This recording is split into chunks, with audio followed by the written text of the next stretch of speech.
Hello everyone, welcome to Legacy IAS Academy. Welcome to this initiative by the Legacy IAS where we are discussing the previous years or the mains practice questions from the mains point of view.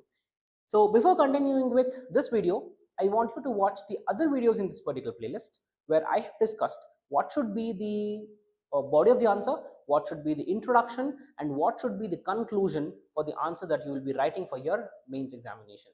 So if you have not watched the other videos in this particular playlist, I strongly recommend you to watch all the other videos, especially the first video where I have discussed what should be the introduction, what should be the body, what should be the conclusion, and what should be the length in which you will be writing it. So this is the new initiative by the Legacy IAS. I hope you are enjoying it. Let's begin with the first question for today. The first question says, what are the present challenges before the crop diversification? Okay, direct question on agriculture.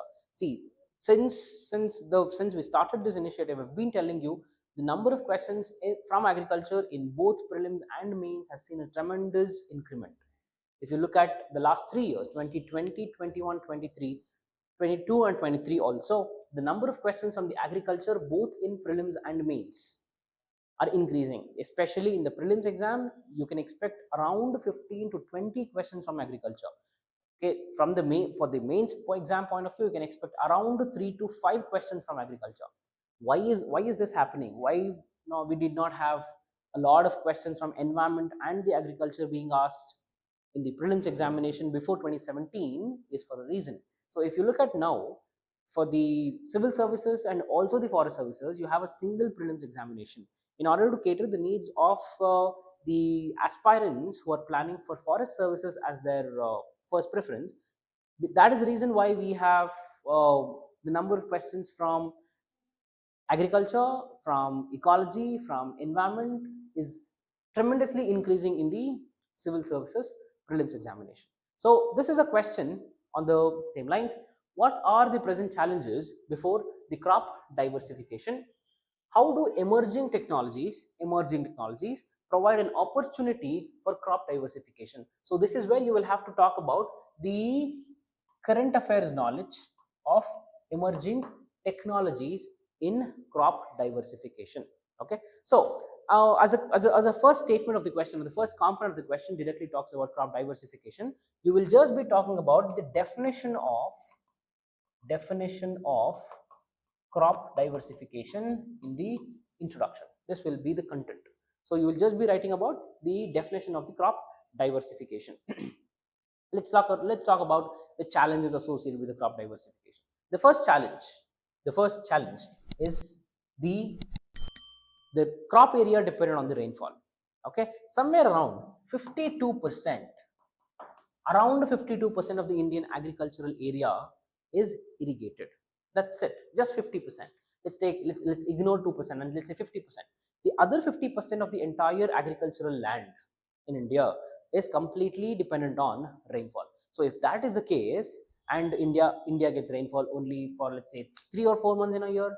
It starts somewhere in the month of June, July, and ends by November. So in these 4 months that we are in, how do you carry out the crop diversification for the rest of the year? The biggest challenge in Indian agriculture is this. Majority of, or let's say around 50% of the India's agricultural land is rain-fed. Suboptimal and overuse of resources. Like for example, land. We don't have scientific method of irrigation being adopted by majority of the rural farmers. Okay, they've not adopted it. Inadequate supply of seeds and plants for improved cultivators, including the high yield variety of seeds. Okay, we have less supply. What usually the farmers do is they grow crop this season and preserve some of the seeds for the next season. They don't buy seeds. They don't go to the market and buy seeds which are scientifically or which are high yield variety, which have gone through the process of genetically modified. No, they don't do it. Okay, so if that is not being done, for farmers to rotate their crops from one crop to another crop, it becomes really difficult. So this is one of the reasons why the farmers have monocropping habits in India. It's like you grow ragi this season and you preserve some of the ragi seeds for the next season, and you continue to grow ragi year on year for the let's say for the next 5, 6 or 7 years. So this is a process called as monocropping, and this is what the Indian farmers actually follow. If you want to come out of the monocropping, best thing that we need is two. One is the rainfall, second is the seeds and the plants should be distributed by the government. Fragmentation of the land holding is like the average land holding in India is, let's say, 2 hectares. This is the average land holding in India, which is very, very small. And for crop diversification to happen and for the crop diversification to be remunerative, this is very, very low. Okay. Poor basic infrastructure like rural roads, power, transport, communication, etc. Okay, infrastructural problems. Inadequate post-harvest technology and storage mechanism. We don't have post-harvest. How do you transport it? How do you store it? How do you assess the market conditions? Are you marketing it now, or are you marketing it after 15 days, or you'll have to store it for the next, say, let's 1 month? So such foresightning techniques with respect to Indian farmers is completely absent. So because of these reasons, so it becomes really, really difficult for Indian farmers to adopt the crop diversification. Okay, see, crop diversification becomes really important. If it is not, like you might ask, what happens if the Indian farmers don't go for the crop diversification? What is the disadvantage of the monocropping? The biggest disadvantage of the monocropping is that it hinders the soil fertility.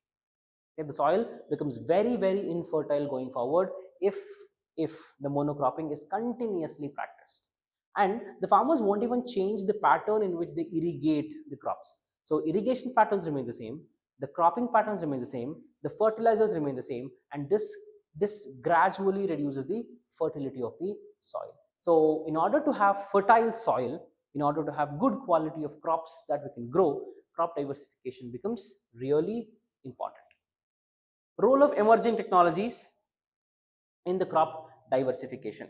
Okay, so we have IT revolution that's coming up, and this is very crucial for information distribution.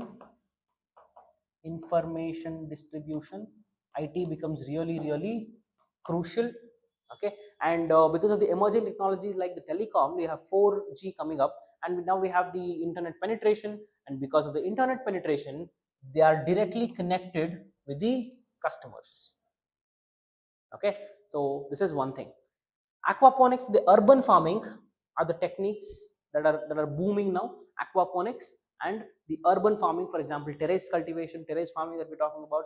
Financial inclusion and the digitization. See, we talked about in the previous video about Pradhana Mantri Jan Dhan Yojana, how the Digital India program or opening of a bank account helped Indian economy. This is also one important way in which the digital transactions have modified the way rural economy actually works. Okay, so let's move on to the second question. Do you agree that Indian economy has recently experienced a V-shaped recovery? Give reasons in the support of your answer. Correct. And remember, this was a previous year's question that was asked in the year 2021 or 2022. So this talks about the entire macroeconomics, complete macroeconomics. If you've studied the first 10 chapters of your economy really, really well, you can easily answer this particular question. First, you will have to know why this question has been asked. Let's look at the context. Why this question has been asked. The context is just the COVID-19. Just the COVID-19. See, COVID-19 was an abrupt shutdown for the economies around the globe. There was a huge lockdowns happening. The supply chains were disrupted, the demands were very, very low, and people were laid off. There was recession, there was depression, there was low income, there was no aggregate demand. So because of all these reasons, the economy saw a recession, or economy came down. Okay, so in order to make your understanding better, we can use the example. I'll just give you the example of the stock market. Okay, let's talk about Nifty. Nifty was trading somewhere like this, and because of COVID, Nifty came down, and after COVID, it saw a tremendous increase. Okay, so this is somewhere around 7,000 points that the Nifty was actually down to, and Nifty was somewhere trading at 13,000 points, and soon after COVID, it got recovered and it started trading at somewhere around 18,000 points. I'm just giving you one example. And this is what the question focuses on. If you look at this part, it's a V-shaped recovery that the India has faced, which means with respect to inflation, with respect to unemployment rates, with respect to GDP, correct, with respect to the fiscal stimulus packages, everything got a hit. Okay, everything got a hit, and this is what you will have to explain in the answer. Correct. Let's see. Quarterly GDP growth got a hit. Quarterly GDP growth completely got a hit, and you can define what is GDP also. Gross domestic product, the total final value of all the goods and services produced in a country in a given particular year is nothing but GDP. Rise in the government expenditure. This is what happened after the COVID-19, and this was a part of the fiscal stimulus package. Revival of the imports and exports. Financial market surge. This is what I'm talking about, the surge of the financial markets. Okay. IPO market increased. Digital transactions came into existence. A new disruptive technologies emerged. Industrial activity got a boost. Record GST collections. So these are some of the evidences to prove that the Indian economy, after being very badly hit by the COVID, saw a tremendous bounce back in the form of V-shaped recovery. Okay, so this is something that you will have to address in this question. So I think you've liked the video. If you have liked the video, hit the like button and also subscribe to Legacy IAS Academy for more such interesting content. Have a nice day.